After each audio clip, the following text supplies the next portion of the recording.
మీ దగ్గర అనేక మంది ఆశీర్వాదం పొందుకోవాలి, మీ దగ్గర అనేక మంది దీవెన పొందుకోవాలి, మిమ్మల్ని బట్టి అనేక మంది ధైర్యం పొందుకోవాలి అని ప్రభు ఆశిస్తున్నాడు. ఇప్పుడు చెప్పండి, మన ఆశయం గొప్పదా, దేవుని ఆశయం గొప్పదా? మన ఆలోచన కంటే ఆయన ఆలోచన ఎంత గొప్పదా ఉందో చూడండి.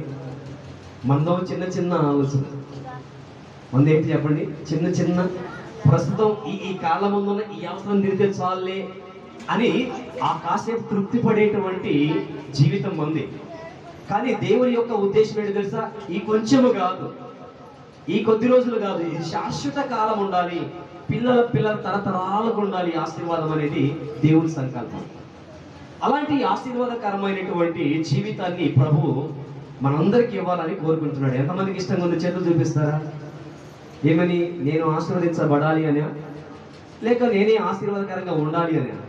చెప్పండి. ఆశీర్వాదకరంగా ఉండాలి. ఒక వ్యక్తి ఆశీర్వాదకరంగా ఉండాలి అంటే మొదట ఆ వ్యక్తి ఆశీర్వదించబడాలి. ఆ వ్యక్తి ఆశీర్వదించబడాలి అంటే ఏం చేయాలి? ఏం చేస్తే ఆశీర్వాదం వస్తుంది? ఒక మాటలో చెప్తారా ఎవరైనా? ఏం చేస్తే ఆశీర్వాదం వస్తుంది? 1,00,000 రూపాయలు తీసుకొచ్చి కానుకిస్తే ఆశీర్వాదం వస్తుంది? లేక మందిరంలోకి ఒక వస్తువు ఏదైనా తీసుకొచ్చి ఇస్తే ఆశీర్వాదం వస్తుందా? మరి బాప్తిసం పొందంగానే ఆశీర్వాదం వస్తుందా?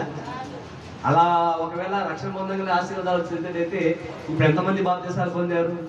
ఎంతమంది ఆశీర్వాదాలు పొందారు? మరి ఎలా వస్తుంది ఆశీర్వాదము?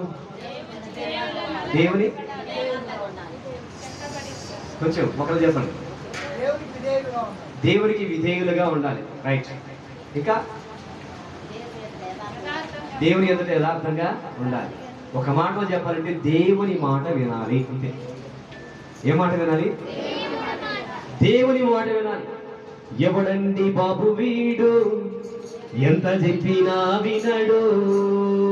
ఎవడండి బాబు వీడు, ఎంత చెప్పినా వినడు. గుప్పు గుప్పున వదిలేస్తాడు, వదిలేస్తాడు. ఎవడండి బాబు వీడు, ఎంత చెప్పినా వినడు. ఎవడండి బాబు వీడు, ఎంత చెప్పినా వినడు. ఆ భక్తురా అంటే నీకు ఎవరు చెప్పారు అంటాడు. అంటే అబ్బా ఎక్కడ భాషలో చూపించు అంటాడు.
తగలబెడతాడు, తెచ్చుకుంటాడు. ఆరోగ్యమే క్షీణిస్తున్న కన్ను మాత్రం తెరవాడు, ఆరోగ్యమే క్షీణిస్తున్న కన్ను మాత్రం తెరవాడు. శక్తి అంతా కోల్పోతున్న ఎంత మాత్రం తెరవాడు, శక్తి అంతా కోల్పోతున్న ఎంత మాత్రం తెరవాడు. ఎవడండి బాబు వీడు,